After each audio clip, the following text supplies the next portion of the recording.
Before we get started though, how many people here is this your first time to Black Hat?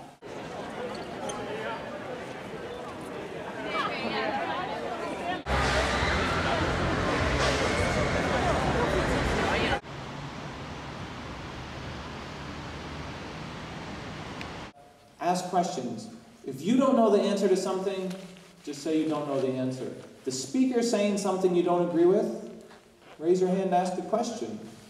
This forum is not meant to be speakers lecturing the attendees. It's meant to be interactive and it's meant to be a learning experience. So feel free to ask questions and just don't take it too seriously, right?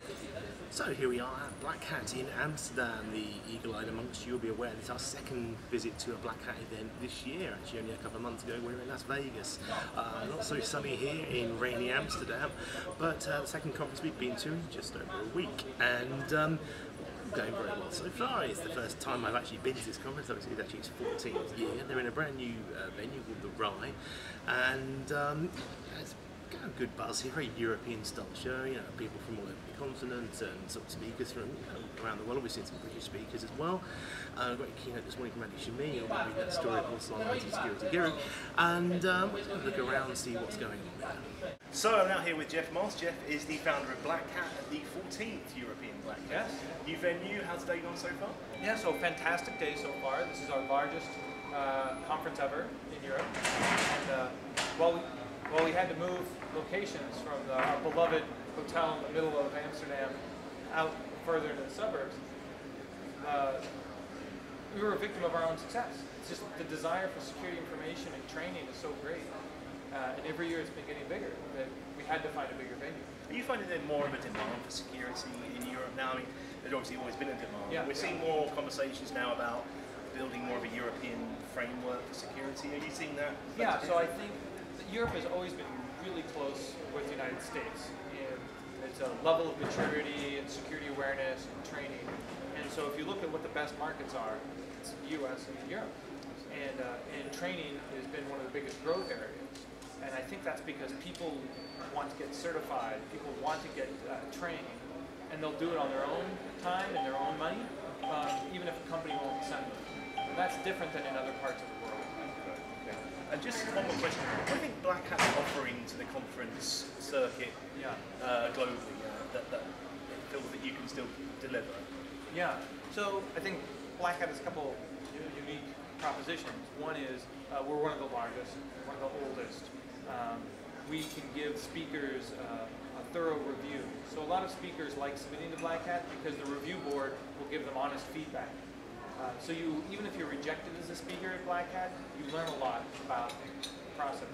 And if you're accepted, you have a great audience that will also provide you good feedback. So as a speaker, you actually learn a lot. And because we're vendor neutral, you don't have to feel like you're competing against paid spots. Everybody's here is on merit. That's a good place to be. And then finally, we're really good at promoting the speakers and also promoting their research, getting the message out. Because if you find a big security vulnerability but nobody ever learns about it, it's not valuable to anybody. So we really try to promote our speakers. So there's several things there. And then on the attendee side, we really try to involve the attendees with the speakers. Get to meet the experts. The experts don't just come, do their speech, and fly away. They're here to meet the people. And they expect honest feedback. Right? So I think a lot of people have taken the Black Hat model and imitated it, innovated, changed things here and there. And so the fascinating thing is there's enough room still in the market for all of us. You know, it hasn't gotten to the point where we're just fighting with each other's throats. There's enough room for everybody. And you see the specialization, some conference on reverse engineering, some on financial cryptography. But Black Hat, we're still a generalist conference with a wide breadth of topic areas. And I think that's what kind of keeps us unique. You can come here and get a little bit of everything, from the offense to the defense, and not just be here only to see a specific type of Jeff, thank you very much for your time. Thank you. Thank you. Now, of course, traditionally Black Hat was held in the spring. I was chatting to their communications team earlier on, and they said one of the reasons is because there is this space now because there's no RSA Europe this year. Plenty of other conferences going on, BrewCon, 44Con, DeepSec, lots of other things going on that you can go to. But in terms of this style of show, there's nothing of this in this country. We've been to ISSC, you would have read some stories about that earlier this week, but it seems that actually that void that RSA left has been filled quite well by Black Hat. Plenty of conferences, don't get me wrong, you know, so you shouldn't go to others and only come to this, go to everything, support all the conferences. But it's only got a good kind of wealth of people, even good vendors, they've got a great exhibition to explore this place just through there, and it's been quite a positive vibe, I think.